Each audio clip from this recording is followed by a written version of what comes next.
Hello, Wes Wages. Hello, Tera Wages. Thank you for being here. I'm not nervous about today's episode, but I am sharing something that is kind of like a dark part of my soul. Something I have been battling against you. Yeah. And we're going there. I know. I felt it. Yeah. And so today we are talking about bitterness. And it is a new emotion for me. It's like this new thing that I've never experienced before. And it is a daily struggle in my heart and in my mind. And it's time that we just dive into it. And we talk about it and I share what I'm doing to help me overcome it on a daily basis. And really a moment-to-moment basis. Yes. So I know that I'm not alone in this. And so we are just going to go straight in. Don't get mad at me during this episode. Okay. I'm listening. Okay, here we go. Welcome to I Get It, a podcast for the modern woman who doesn't want to live mediocre. We're balancing babies on our hips, typing out that important email, and flipping pancakes at the same time. Not to mention, keeping things steamy with our husbands right before we put our face mask on for the night. It's not easy, and you are not alone. I'm your host, Tera Wages, and I get it. Welcome to today's episode of I Get It. I am your host, Tera Wages, and this man sitting next to me is my favorite human on earth and who I love to spend time with more than anybody else in the whole wide world.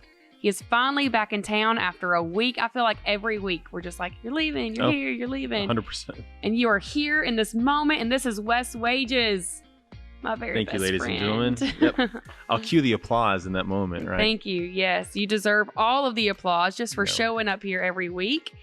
And you just got back in town. You're just buttering me up for like something because you just now said like, get ready. Don't get mad at me. Well, because our topic today is a difficult topic for us to talk about. Yeah. Because it's an emotion that I feel that then produces guilt in you, which is not the goal. And so we like get stuck in this cycle, and so we throw the guilt ball back and forth. Yeah. But before we dive right into that, just a quick catch up. Yeah. On you've been traveling again. A lot. Yep. Working nonstop. You literally post-COVID harvest. Yeah. You got back in town day before yesterday. And then this morning you got up before 5 a.m. and headed to Nashville, worked all day. And now you're here with me at 6:14 at night. And this episode is live tomorrow. That is how we're doing this thing, y'all. Hey. We are just making it by the hair on our chin. And that's okay, because you're still showing up. What does that mean? Hair on your chin? Like you're just barely making it, No, I don't, but. Well, you are barely making it. Yep. So, but you're still showing up. And so I really appreciate that. Same to you, baby. Awesome. Now get to the real meat. I'm anticipating what's happening. You're anticipating. Okay. So I don't know. I really don't know how to start because my story with this is different than a lot of other people's story with this. And that for me is the fact that I'm talking about bitterness today. Yep. And it's new for me. And it is something that I have been launched into in some ways. And then now more recently, it's become more of a choice for me of I'm choosing the life that we're in right now to some extent. And, but for some other people, this is just how things are, for stay-at-home moms that like they have always planned to be a stay-at-home mom or working dads or both parents working. This is an emotion that everyone can feel. Yeah. Everyone. And it doesn't matter if the world happened to you or if you walked into the world with it. Does that make sense? Yeah. Where right now this year, I think so many more of us are feeling it because of the year that we're in, but I don't want to act like this is an exclusive feeling to 2020 because it's not. 2020 has just blown it up. Yeah. And I think produced it in people that haven't felt it prior to now. Yeah, it uncovered a lot of things that were kind of buried a little bit. Exactly. Yes. And it has to do with the political climate, the pandemic, the loneliness, the giving up of jobs, the roles changing in households. There have been so many things that have attributed to this. And so we're going to talk about our experience and how those things have changed for us in relation to many other people and conversations that I have. Yeah. And so I know that this is something I'm not alone in, because bitterness can creep up in all parts of life. It is not just one specific area, and no one is immune. And right now, we can be bitter at the world. We can be bitter at what is happening we can be bitter at the news. We can be bitter at Donald Trump. We can be bitter at very specific police or our sister, like anyone that is like very intense into the political world that we don't find ourselves associated with. Yeah. Because we're tired of hearing about it. We're tired, like that's a big thing. Like I'm over it, or that doesn't apply to me, or you're just exhausted from it all. So you can get that feeling in your heart towards that person. You can be bitter right now at your mom for how she raised you. You can be bitter at your dad for not showing up in your life. You can be bitter at your husband's success, seeing him thrive and you're not. Husbands can experience a lot of bitterness. I think that I have related a lot to women and their bitterness, but I want to acknowledge that men struggle with this as well for being the financial providers for their family. Like they are feeling a weight, and not just because there are a lot of women out there that are the financial providers, you know. Oh yeah. So whoever is that provider, you can feel bitterness towards the other one because you feel like I'm doing all of the work and you're just spending what I'm making, Yep. That is a very common feeling and emotion for the sole provider of the family. You can be bitter about not having enough sex.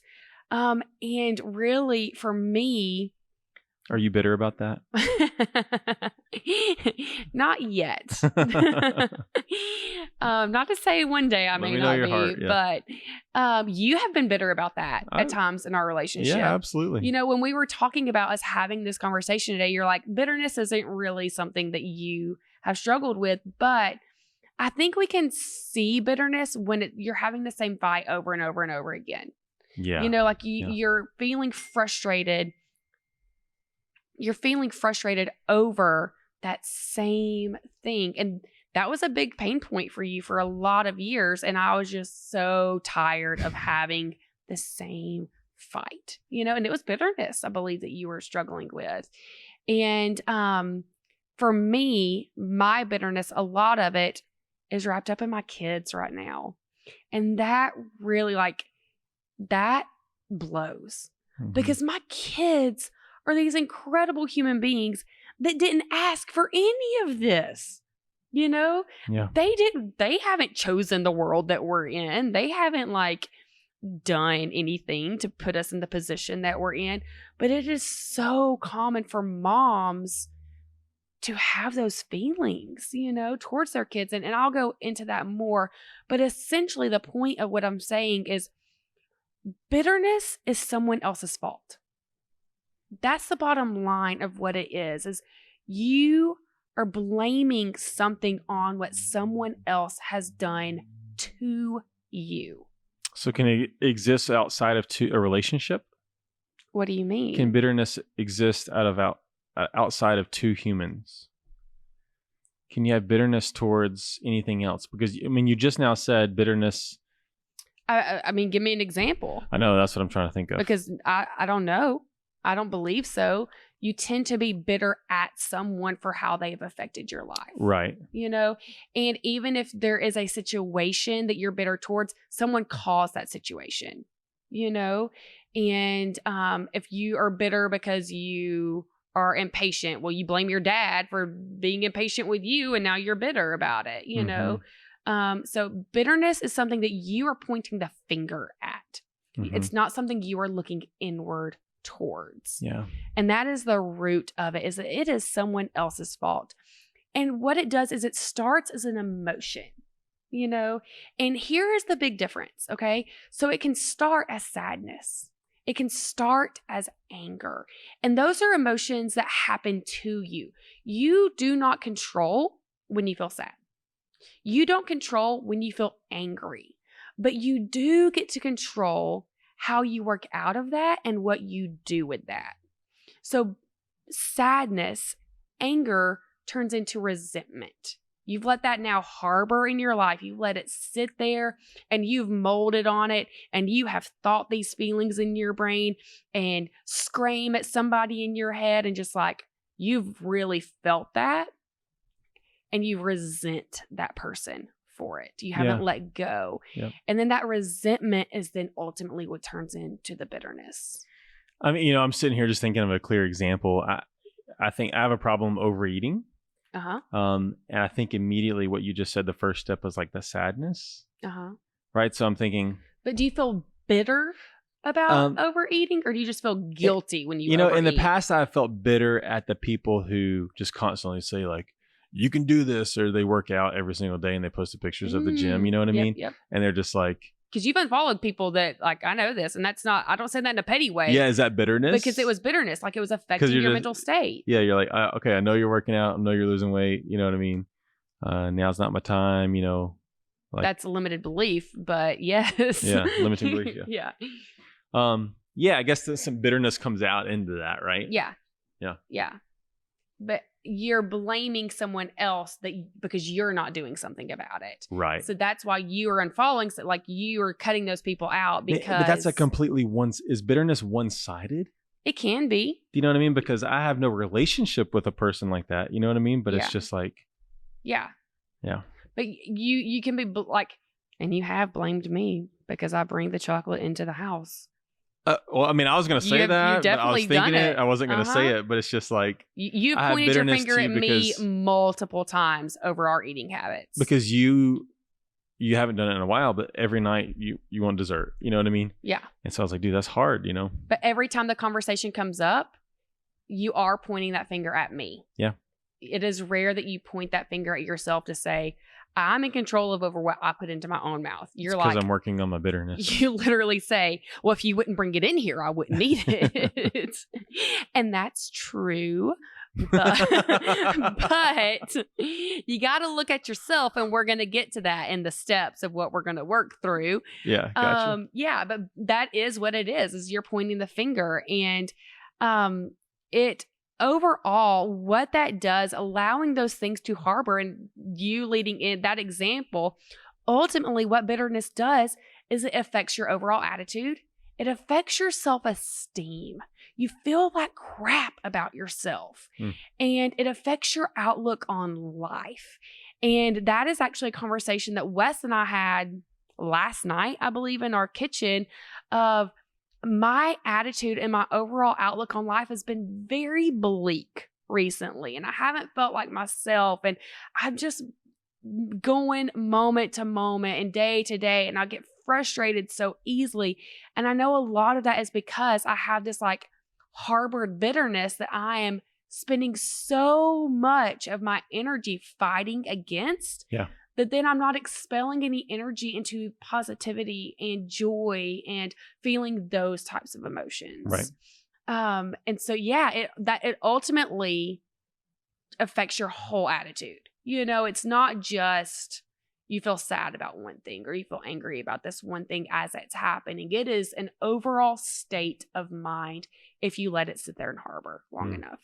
Now, just to like quickly give a sneak peek into where I have been over the last few months, because I know that I literally talked to a mom this morning about this and last week. Like, I'm not alone in this. And it helps me so much to know that I'm not alone.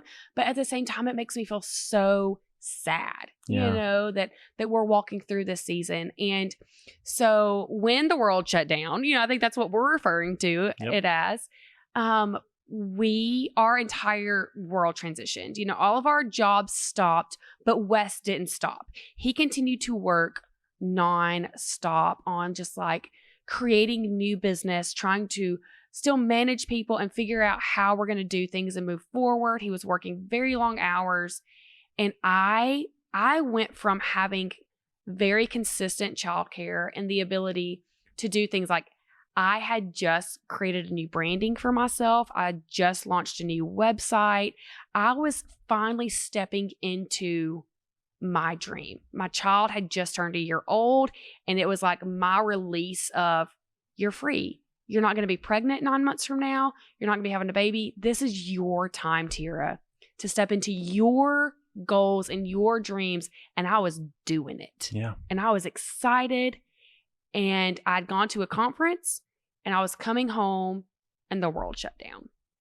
So you're still going into work, and suddenly I'm finding myself at home full time with my children. And when I became a mom, I always knew that I wanted kids, and I always knew we wanted a large family. But after our second child was born, I came and was like, listen, I'm ready to be done. I changed my mind, calling in the towel. And Wes is like, no, we're going to keep going. And I went along with that plan. And truthfully, like, obviously, I'm so glad that I did, because number 3 and number 4 are literal gold in the world. The world is a better place because they are here. I'm so glad they are here. But in this season of having 4 children at home by myself, like, I'm doing the dishes and I am feeling angry.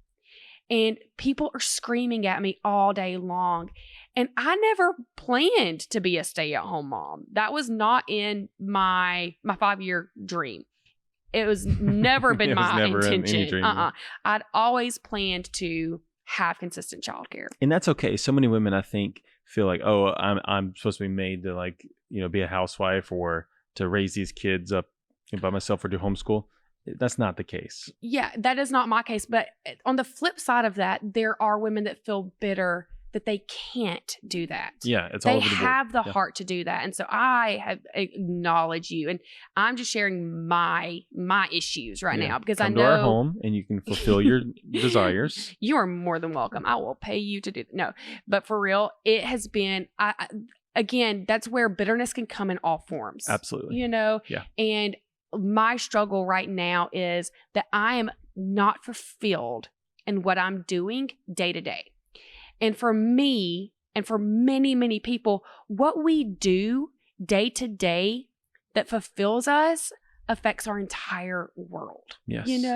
If you are at a job that you absolutely hate, whether it is going into a work or getting out of your bed and you're at work, let's be honest, work starts before you even get out of the bed in that role. If you're not fulfilled, you can be bitter, And so that's where I found myself.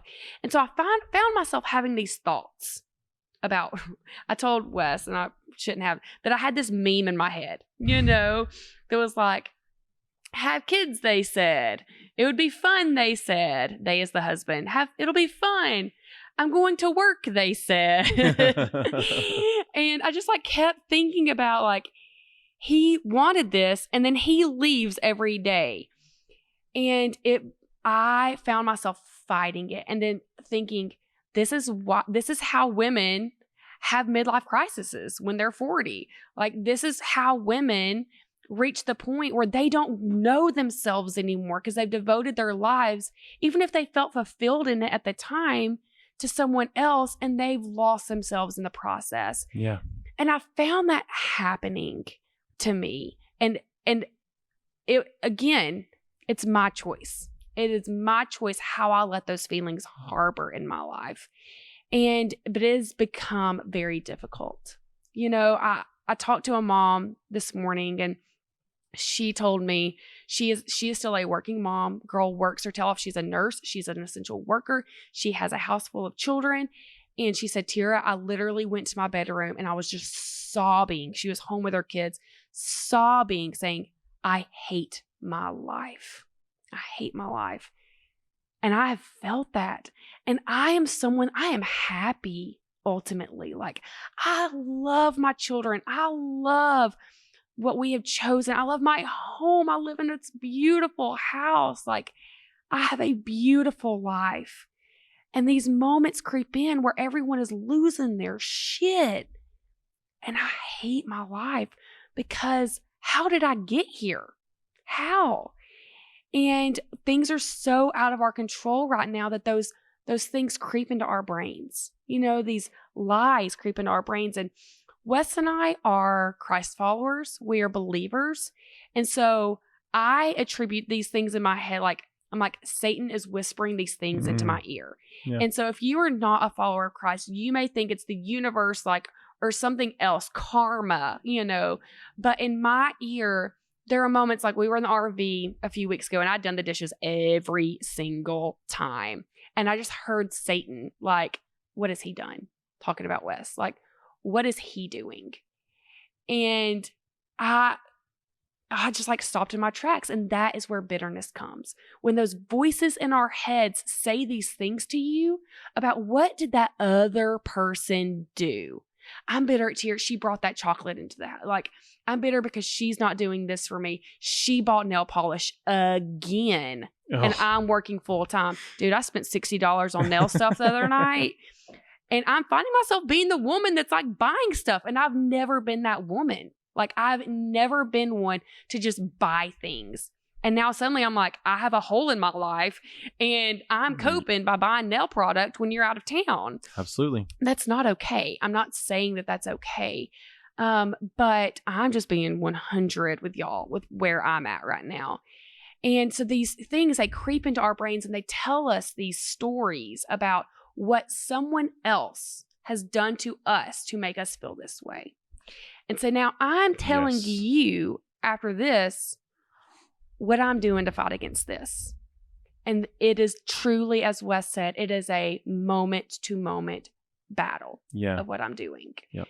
And so did you want to say something before No, I was just saying so many times we justify in our lives, we justify sin. Or we justify, buying material things, coping and all of these with something. It's a coping mechanism. Yep. For that void, right? And that's where dangerous things can happen. Absolutely, yes.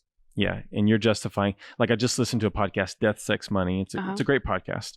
Well, somebody on there, they were married 29 years, got a divorce, and she said, "Well, what led to that divorce?"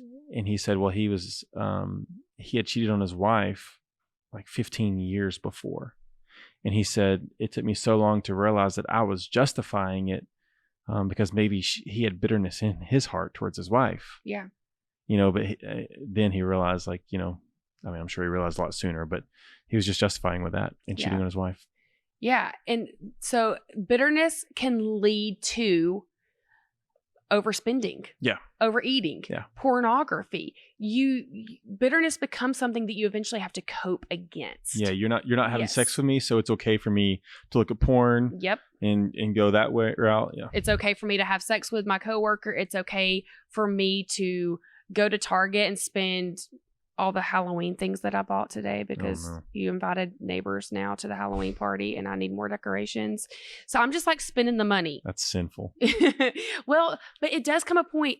We are at a place where I'm not racking up debt, but that happens, and I'm not saying that to produce shame in anyone else because our hearts can go dark.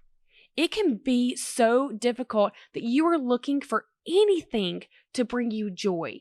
And if you have this bitterness towards a job, your spouse, your kids, and you're looking for that joy from something else, it is a slippery, slippery slope that the next thing you know, you've gone down it. Yeah. Yeah.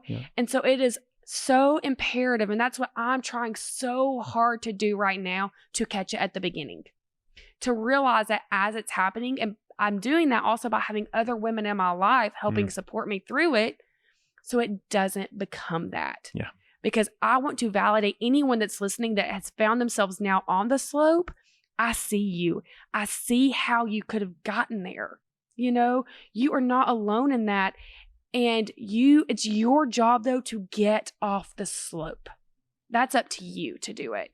And you can't have an excuse anymore, So I want to specifically talk about what I am trying to do. Okay, I've divided this into 2 categories, and these are things for you to do for yourself, and these are things for you to do for your partner if they could be struggling with this, okay? Yeah.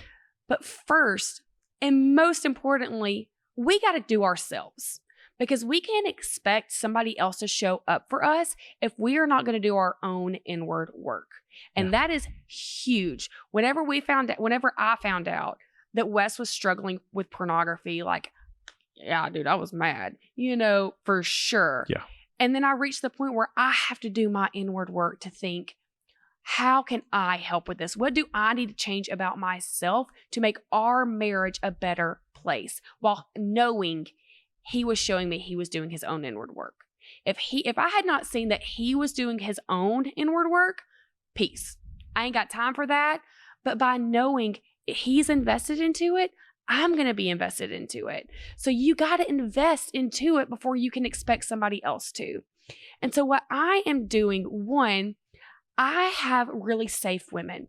I have women that love their husbands. They are invested in their marriage. They want to see their marriage succeed. And so I'm able to then talk to them about the good times and the bad times, because they triumph with me in those good times. And in the bad times, they will listen and call me out when needed, because I need that call out. I need my best friend to say, she listens, and then it reminds me what I have. Like I have Chelsea, Marco Polo'd with her, and I was venting about you. I was mad. She is a safe space for both of us. And at the end, she said, you know what, Tera, but what I realized is that you have beautiful kids. Like, you have a beautiful home. And she spoke that life back into me after letting me get it all out and regrounded me. Yeah. And sometimes that's tough for husbands and wives, right? Because as soon as you want to get anything out and vent, I'm going to immediately put up this wall that's like defense. Hey, I need to fight. Like, we get defensive for sure. Absolutely. So just husbands and wives, I think we have to let the other person vent. And that's as simple as literally just biting your tongues. You know what I mean? Yeah. And knowing a lot of times that what we're venting about isn't about you. Yes. And so this Lord, is something. I need to hear that all the time. Yeah. This is something that I'm even discovering with our kids. Me and my mom were talking about politics recently, and I get very passionate whenever I'm talking about it. And I'm like venting to her about this woman who said this thing about her son that was just so off base. And my mom, at first, she was like, why are you yelling at me? Like, why are you upset with me? And I'm like, Joni, I know exactly what you're talking about. I'm not yelling at you. I'm not upset with you. I'm just really passionate about this, and I'm venting, and I just need you to let me vent about it right now. Yes. And so I was able to turn that around and think, oh man, sometimes when one of our children is just mad, she's not mad at me. She's just venting about a situation. Yeah. And so it's knowing like, hey, I'm venting about this. You came home yesterday. I had a lot to vent about. I hadn't talked to anybody in a while about it. And I just need you to listen to me, get this off of my chest so I don't harbor bitterness towards this group of people it's super easy for me to do that right now. Yeah. So a lot of it is listening to each other, having that safe space, that safe person that is invested into you and into your marriage that will speak life into you, and then listening to each other. I don't vent to Wes about Wes. I don't. And I understand that a lot of people will be like, you shouldn't vent to anybody about your husband, but for those people that are words people, you need to get it off your chest and out of your body. And the other option to that is if you're somebody that's like, no, I don't think I should do that. Maybe it's because you don't have a safe friend that's invested into your marriage, journaling. Because I believe at the end of the day, you need to get it out of your body. Yeah. I think that's one of the biggest things, whether that's through writing, whether it's through like talk to yourself in the shower about it, whether it's talking to your safe friend about it, you just need to get it out. I had a night like this a few nights ago. Wes was out of town, and I wasn't upset with him at all. I was just feeling really heavy about everything, you know? And I literally just like laid in my bed and let it out of my body. I wept like I haven't wept in a long time. And afterwards, I just felt so much freer, like I just felt so much lighter about everything. And it's just because I was getting it out of my body. And bitterness is that weight inside of you that if you just keep it in that dark corner, it's going to fester and it's going to grow. if you don't break it out Yep. in a safe space. So journaling is the other thing. I have recently downloaded the Calm app. This is not an ad. I will tell you that if you go, they'll say you get a free week. Don't sign up for it in that moment, because then they'll send you an email for 40% off. And I signed up for it at the 40% off. And it is something that has helped me so much in those moments where my brain is just going crazy. When Wes is out of town, I go to sleep to the Calm app most nights. I do gratitude practices through it. I just listen to the rain. I've listened to stories. And these things just like help calm my emotions truly. And for me, it was an investment that I was like, am I about to pay this and actually never use it? And you probably would have been like, Tera, you're never going to use that. I actually really do. Yeah. And so there are free options out there, but just having something that just helps my spirit calm down, reading the Bible, praying, meditating, all of that stuff. Just find be mindful about where you're at is the point. Number 3, taking responsibility for your actions. You are playing a role in your life. Newsflash, you're playing a role. And so there are moments that I have to remind myself that at this point, I'm making this choice. Ultimately, I could take my kids to school tomorrow and drop them off and say peace. I am choosing to do this because I know that it's what's best for my family. And that part of it is where the bitterness does come in, that I'm doing it because it benefits my family. And then I cycle back and I say, but that brings me joy to know that I'm able to invest in my kids. Yeah.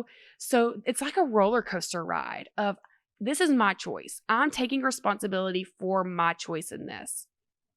And it benefits my family. And these are the positive things that we get to do because of these choices. And so when I'm in those moments, I just have to remind myself of what I'm doing, and why I'm doing it and what my choices are, and then evaluate, why am I making these choices? Yeah. Like if it is a food issue, if it is a political issue, get off Facebook. You have a choice to not look at this stuff. You have a choice to speak love in your marriage. You make choices. You have a choice to have sex with your husband or with your dominant partner and fulfill that need for them. If you haven't listened to those episodes we've done about sex, we have talked about how it is a foundational need for humans. So if you're not showing up in this way, that is your choice. You're making these choices. And if you're choosing to go down the slippery slopes of pornography, ultimately at the end of the day, that is your choice as well. Yeah. I'm the one who chose to spend the money on the Halloween stuff today.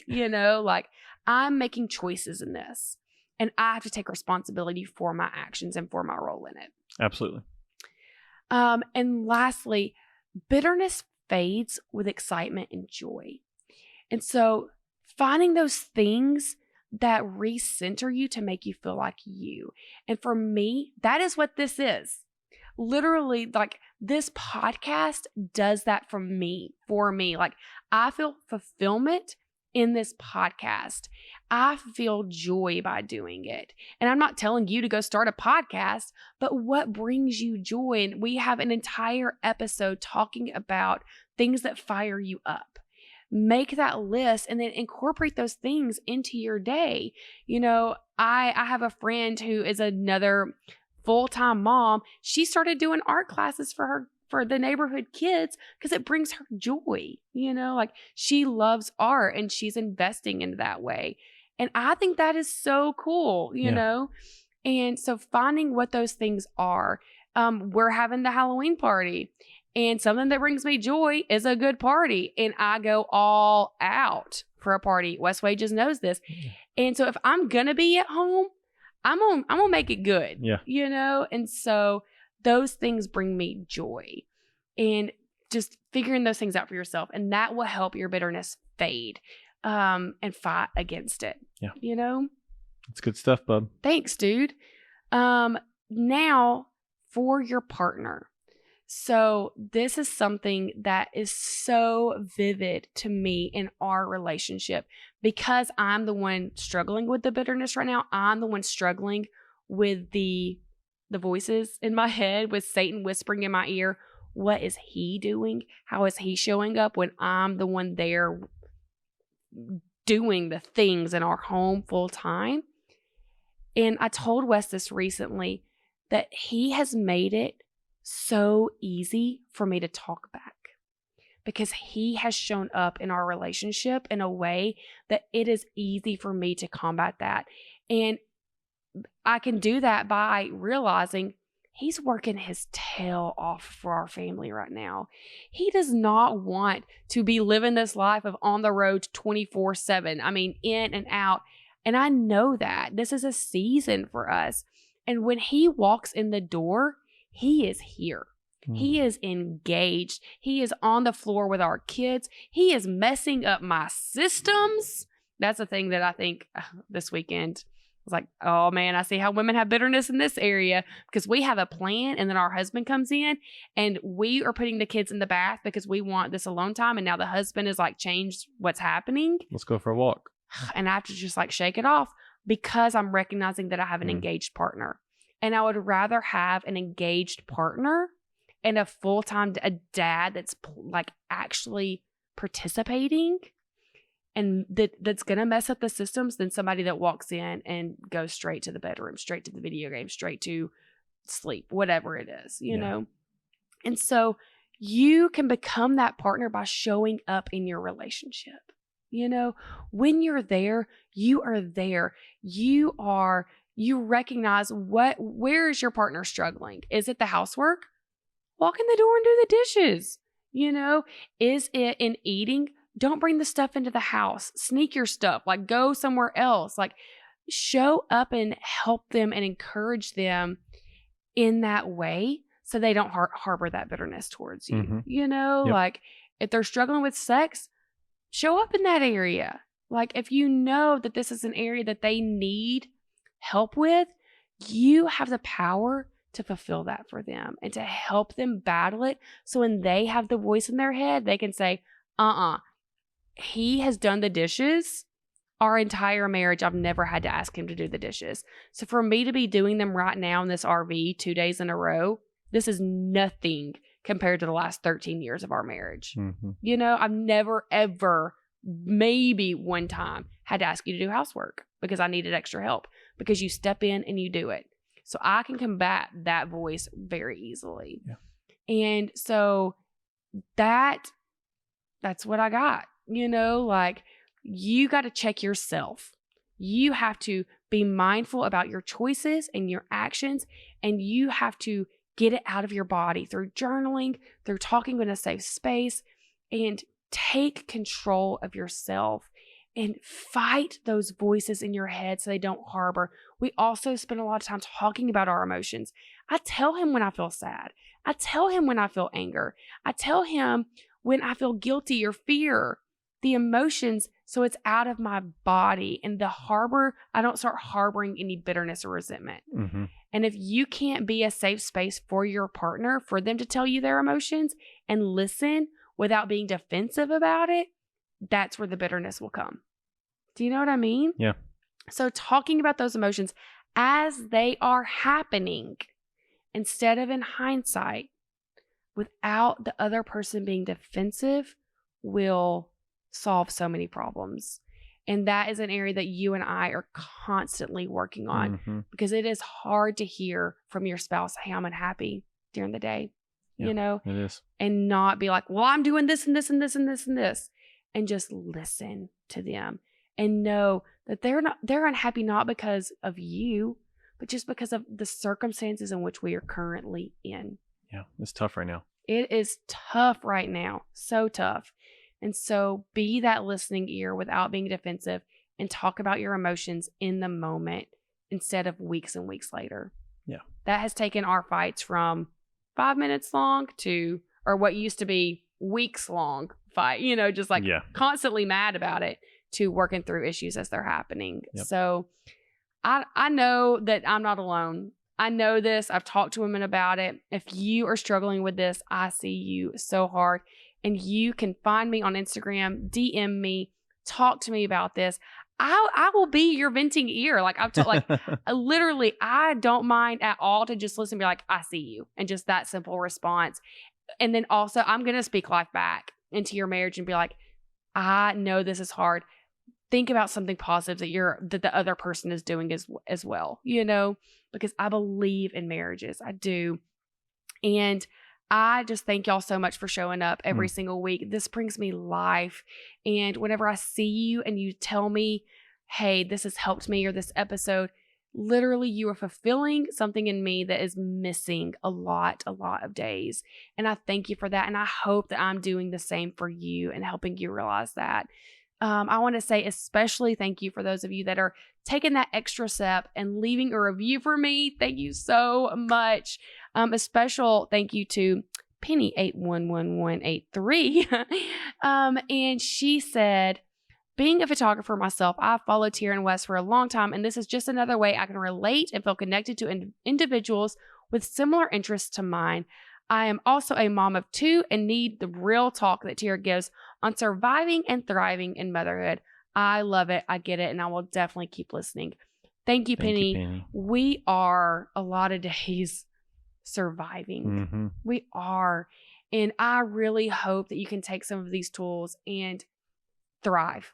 You're not going to thrive every day. I don't thrive every day. But figuring out the small things you can do so you can thrive and you can help your partner thrive and listen to them. So thank you so much for being here. If you don't mind to get on and leave us a review, I would so appreciate it. And I know that life is a little crazy, and there are days that you feel a little crazy, especially when you're not happy and you feel angry all the time and you don't understand why. You are not alone. I get it. Be happy and love each other. Peace. Peace.